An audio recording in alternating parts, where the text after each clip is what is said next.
Sementara di luar ruangan, Anissa duduk di kursi tunggu. Dia masih bingung dengan apa yang harus dilakukannya lagi, karena telah diusir dari dalam.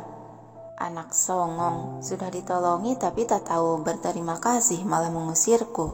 Memang benar kemampuan medisku masih kurang karena aku masih mahasiswi. Tapi kan kalau soal pemeriksaan hal dasar aku tidak pernah salah. Tapi tadi beneran deh aku melihat jelas kalau jemari Tuan Saputra bergerak. Atau itu hanya ilusiku saja karena stres berhadapan dengan bocah sinting.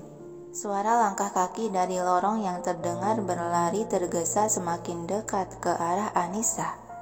Tuan Arga, begitu melihat siapa yang berlari itu, refleks Anissa bangkit berdiri. Di mana ayahku? Arga terlihat panik.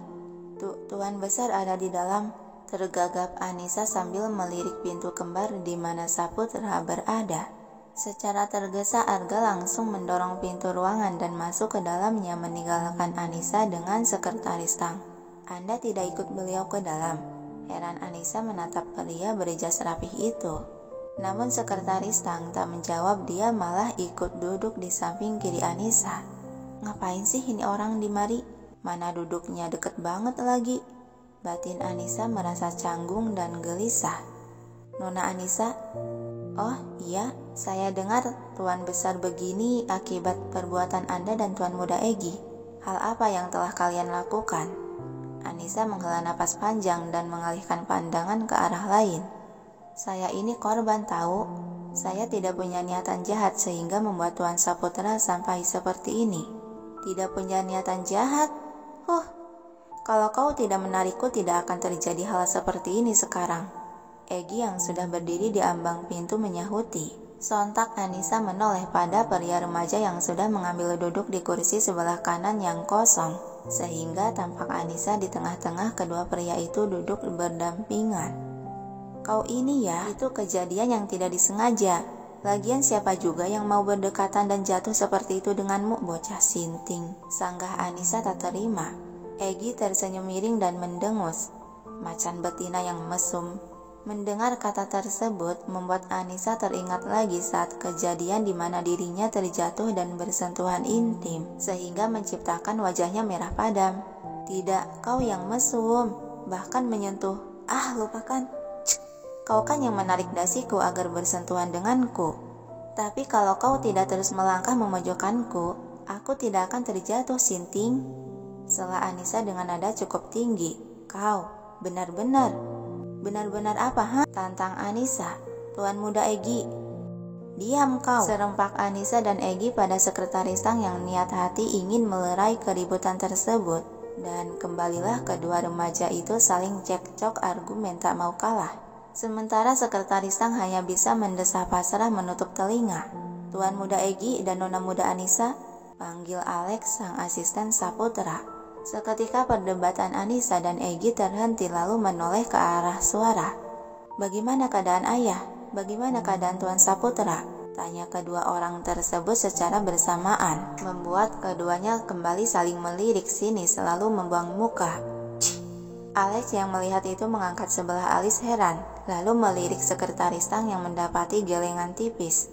Kemudian dia kembali menatap kedua orang di hadapan. Tuan muda Egi dan Nona muda Anissa diperintahkan untuk masuk ke dalam. Anissa mengangguk tipis, begitupun Egi. Lalu mereka berdua langsung masuk ke dalam ruangan dengan sekretaris Tang mengikori keduanya dari belakang. Mereka telah memasuki ruangan dan berjalan menghampiri ranjang Saputra yang sudah dikerubungi orang-orang. Melihat Anissa dan Egi sudah berada dalam ruangan, dua orang dokter yang menangani Saputra pamit undur diri. Kalian berdua, kemari ikut. Arga menarik kasar sebelah lengan Egi sedangkan Anissa mengekori keduanya. Apa ya, Tuan Arga mengajakku juga. Batin Anissa mulai was-was. Arga mengajak keduanya ke pojok ruangan agar sedikit menjauh dari ranjang. Ada apa? Tanya Egi bingung. Tiba-tiba Arga menimpuk secara kasar kepala Egi. Sontak membuat Anissa yang menyaksikan terperanjat kaget. Kau sudah membuat ayah seperti ini, masih saja bertanya ada apa, Bentak Arga menggeram kesal. Terlihat jelas dia sedang menahan emosinya. Merasa bersalah, Egi menundukkan kepala. Ayah sakit apa, Kak? Arga menghela napas kasar sambil mengusap wajah membuang tatapan sejenak. Ayah terkena aritmia, juga hipertensi karena shock. Sebenarnya apa yang dilihat ayah saat di kamarmu sehingga membuat dia sampai seperti ini? Anissa yang berdiri di antara mereka mendengarkan dibuat terbelalak terkejut. Aritmia, hipertensi. Bukannya tadi aku sudah cek semuanya normal dan juga tidak ada tanda-tanda aritmia? Apa mungkin pemeriksaanku saja yang salah? Tapi mana mungkin selama ini aku tidak pernah salah dalam pemeriksaan dasar. Ini hanya kesalahpahaman, kata Egy melirik gadis di sebelahnya yang tampak terbengong. Arga mengikuti arah pandang dia menatap Anissa dengan alis sedikit berkerut lalu menghembuskan napas kasar. Selesaikan masalah kalian terhadap ayah. Tapi ingat, kalian jangan berbicara yang mengundang emosi ayah lagi, karena itu akan berakibat fatal bagi kesehatannya. Sedikit saja membuat ayah emosi dan kesehatannya menurun, aku tidak akan memaafkan kalian. Baik kak, baik Tuan Arga. Serempak keduanya dengan ekspresi wajah berbeda pula. Kemudian Egy berbalik pergi menuju ranjang. Kenapa jadi ruwet begini sih? Serasa sudah terjerat ke lubang yang dalam. Batin Anissa mendumel sembari menyusul Egy dan mengikuti untuk menghampiri ranjang. Kemarilah Egy, Nak Anissa, pinta Saputra dengan suara lemah. Kok dia bisa tahu namaku ya? Bingung Anissa seraya berjalan bersama Egy mendekat ke samping ranjang dan duduk di kursi kecil. Ayah, bagaimana keadaan? Tutur Egy memegangi tangan Saputra yang tidak Kau sudah membuat ayah kecewa, Egy. Ayah, kejadian tadi tidak disengaja. Ayah melihatnya dengan jelas. Kau jangan menyangka lagi. Ayah benar-benar kecewa terhadapmu. Tutur Saputra sambil membuang muka ke arah lain. Tuan Besar, Anissa memberanikan diri bersuara. Namun Saputra masih membuang muka tak menjawab. Sebenarnya yang dikatakan putra Anda itu benar. Kejadian tadi itu tidak disengaja, karena pada saat itu saya terjatuh dan tidak sengaja menarik dia sehingga ikut terjatuh. Ucap Anissa berusaha meluruskan untuk membenarkan kesalahpahaman. Mau kau berkata seperti itu pun saya tidak akan percaya, Nak Anissa.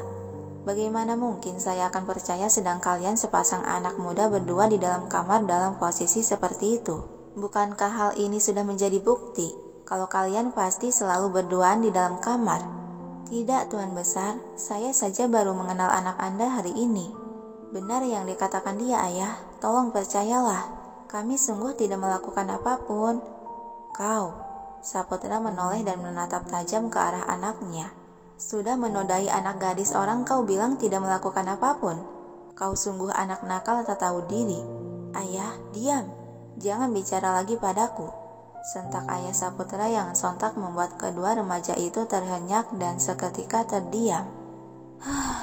Anaknya saja sudah tidak didengar, apalagi aku. Bagaimana cara menyelesaikan kesalahpahaman ini dong? Batin Anissa seiring kepalanya tertunduk. Egy tahu kalau saat ini ayahnya sudah sangat marah dan kecewa.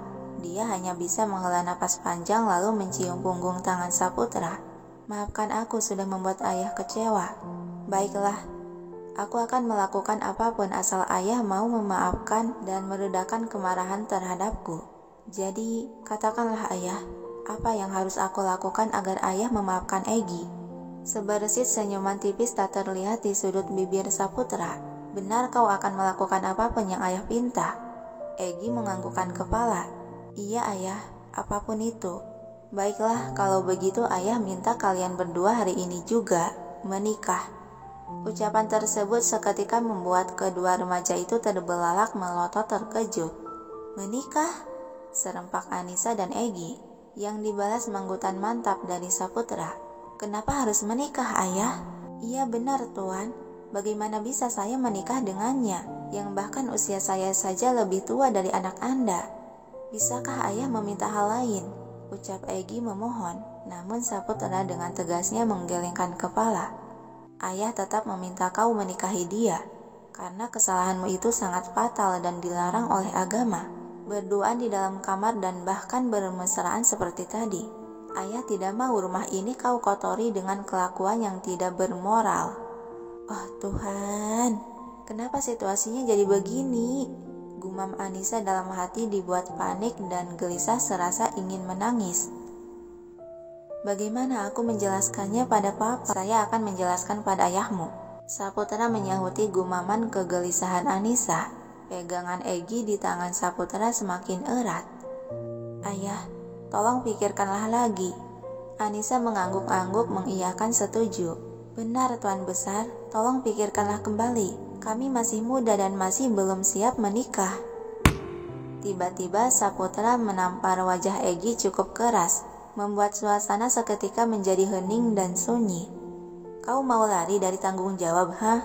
Dalam keluarga Saputra tidak ada laki-laki yang sepengecut dan seberengsek kau. Kau sungguh membuat ayah sangat kecewa, anak bodoh. Selama seumur hidup Egi, baru kali ini ayahnya menampar dan bahkan di depan orang lain.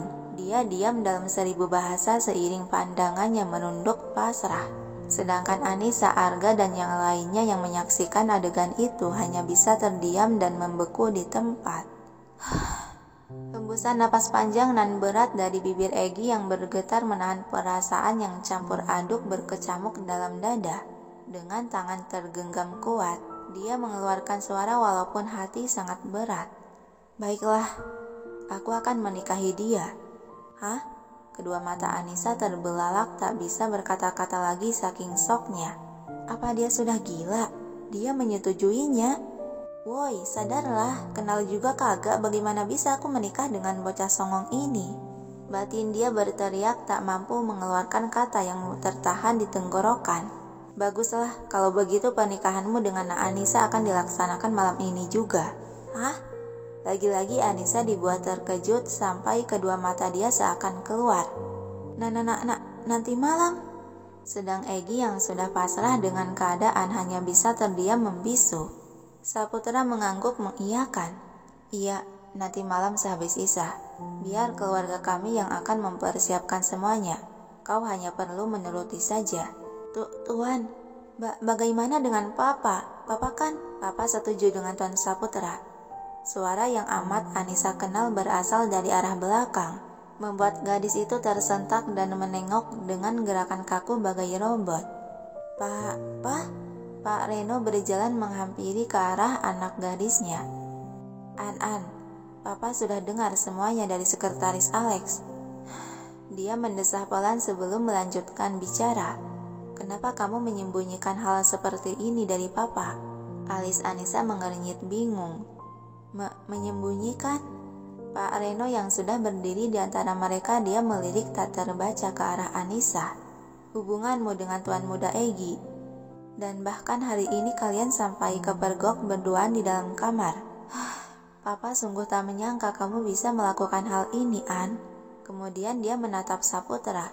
Saya menyetujui putri saya dinikahkan dengan putra Anda. Sebelum hubungan mereka merujuk ke dosa besar. Menikahkan adalah jalan yang terbaik untuk mereka agar terhindar dari dosa yang akan menodai agama juga keluarga. Hah? Anissa dibuat terkejut lagi melongo kebingungan. Ini sebenarnya ada apa sih? Kenapa papaku bilang seolah aku punya hubungan sama itu bocah? Batin Anissa berteriak. Baguslah, kita akan laksanakan pernikahan malam ini juga, kata ayah Saputra yang dibalas menganggutan setuju dari Pak Reno. Lalu Saputra melirik asistennya. Alex, sekretaris Alex maju mendekati ranjang. Iya Tuan Besar, antarkan Anissa agar dia bisa bersiap-siap. Baik Tuan Besar. Alex berjalan menghampiri Anissa yang mematung masih diliputi keterkejutan. Mari Nona Muda, ikuti saya. Pah, ini tergagap Anissa memegang lengan sang papa. Namun Pak Reno malah melepaskan pegangan itu. Kamu harus bersiap-siap, katanya menatap dengan sorot mata tersirat kekecewaan, membuat Anissa yang melihat sorot mata itu tertegun tak bisa berucap lagi. Papa, dia sedang marah. Seumur hidupku baru kali ini aku melihat tatapan seperti ini darinya. Mari Nona Muda, Alex kembali mengingatkan. Dengan langkah gontai dan hela napas pelan, Anissa pasrah mengikuti langkah kaki pria berjas rapih itu yang membawa dia keluar ruangan. Sementara Egi masih terdiam menundukkan pandangan yang pikiran dia sudah semberawut kalut. Kau juga keluar untuk bersiap-siap, kata Arga sambil memegang kedua pundak sang adik. Dengan pasrah Egi bangkit dari duduknya. Sejenak dia menatap si ayah sebelum akhirnya menghembuskan napas pelan dan berjalan menuju pintu keluar.